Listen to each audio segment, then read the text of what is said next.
Assalamualaikum warahmatullahi wabarakatuh. Halo sahabat cerita kehidupan. Apa kabar kalian semua? Syukur alhamdulillah kita bisa berjumpa lagi di channel ini. Salawat dan salam selalu tetap tercurah kepada junjungan kita, Nabi besar Muhammad SAW. Tidak lupa kami sampaikan salam sehat, salam sejahtera.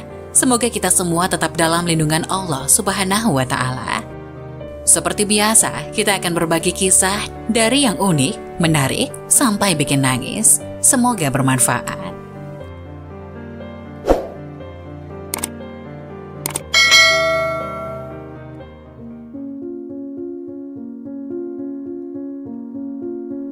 Kisah tukang sol sepatu diterima ibadah haji meski tidak ke tanah suci. Ternyata ini amalnya.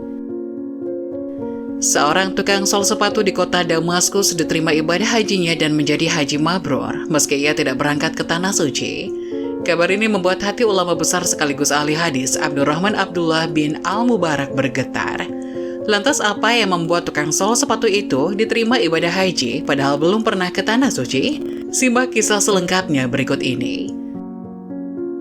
Dikisahkan pada suatu hari, Abdurrahman Abdullah bin Al-Mubarak beristirahat dan tertidur setelah menjalani ritual ibadah haji. Dalam ritualnya, ia bermimpi melihat dua malaikat yang sedang membicarakan haji. Percakapan demi percakapan pun ia dengarkan. Berapa orang yang datang tahun ini untuk berhaji? Tanya salah satu malaikat kepada malaikat lainnya seperti dikutip dari situs Kemenak Sulawesi Selatan Selasa 23 Mei 2023. 600.000 jemaah, jawab malaikat yang ditanya. Berapa banyak dari mereka yang diterima ibadah hajinya? Tidak satu pun. Percakapan itu seketika membuat hati Abdullah Al-Mubarak bergetar. Ia menangis karena perjuangan jemaah haji yang datang dari berbagai belahan dunia sia-sia. Semua orang-orang ini telah datang dari belahan bumi yang jauh, dengan kesulitan yang besar dan keletihan di sepanjang perjalanan, berkelana menyusuri padang pasir yang luas, dan semua usaha mereka menjadi sia-sia, pikirnya. Abdullah Al-Mubarak kembali mendengarkan percakapan dua malaikat berikutnya. Malaikat mengatakan, ada hamba Allah yang tidak datang menunaikan ibadah haji, tetapi ibadah hajinya diterima dan seluruh dosanya telah diampuni. Berkat dia, seluruh ibadah haji mereka diterima oleh Allah. Kenapa bisa begitu? Tanya malaikat yang satunya. Itu kehendak Allah, jawabnya. Kemudian malaikat tersebut menyebutkan hamba Allah yang dimaksud. Dia adalah Ali bin Muwafiq, tukang sol sepatu di kota Damasik atau Damaskus. Ulama besar itu terbangun dari tidurnya. Sepulang haji, ia tak langsung pulang menuju rumah, akan tetapi menuju kota Damaskus, Syria, untuk bertemu dengan Ali bin Al-Muwafiq. Sesampainya di sana, ia langsung mencari sang tukang sol sepatu yang disebut malaikat dalam mimpinya. Hampir semua tukang sol sepatu ditanya, apakah ada tukang sol sepatu yang bernama Ali bin Al-Muwafiq? Ada di tepi kota, jawab salah seorang tukang sol sepatu sambil menunjuk arahnya.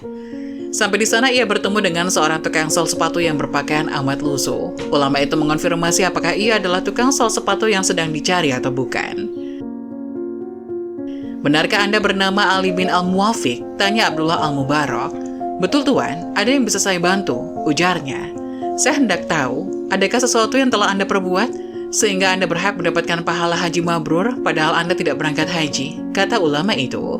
Tukang sol sepatu itu mengaku tidak tahu, akan tetapi ahli hadis tadi ingin Ali bin Muwafiq menceritakan bagaimana kehidupannya selama ini.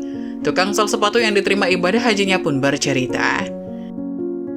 Sejak puluhan tahun yang lalu, setiap hari saya menyisihkan uang dari hasil kerja saya sebagai tukang sol sepatu. Sedikit demi sedikit saya kumpulkan, hingga akhirnya pada tahun ini saya memiliki 350 dirham. Cukup untuk saya berhaji. Saya sudah siap berhaji.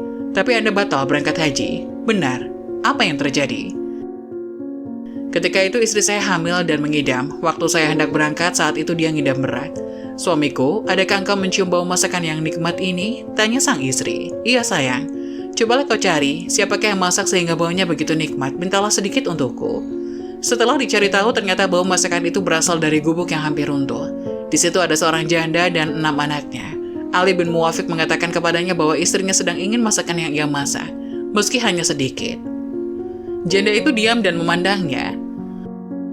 Tukang sol sepatu itu kembali mengulangi perkataannya. Akhirnya dengan perlahan ia mengatakan, tidak boleh tuan. Dijual berapapun akan saya beli. Ali bin Al-Muwafiq mencoba menawar demi istrinya.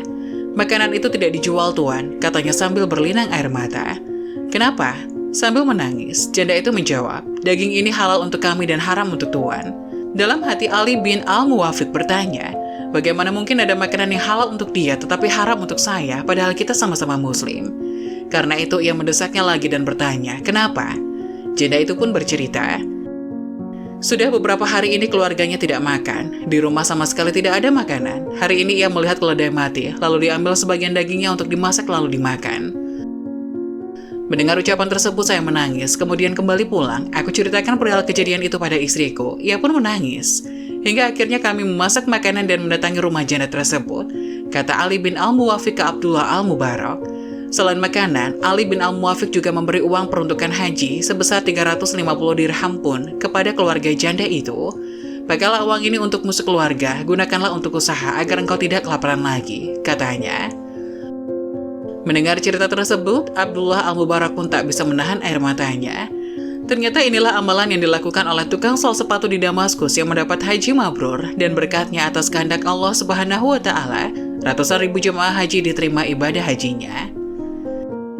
Kisah ini dinukil dari situs resmi Kementerian Agama Sulawesi Selatan.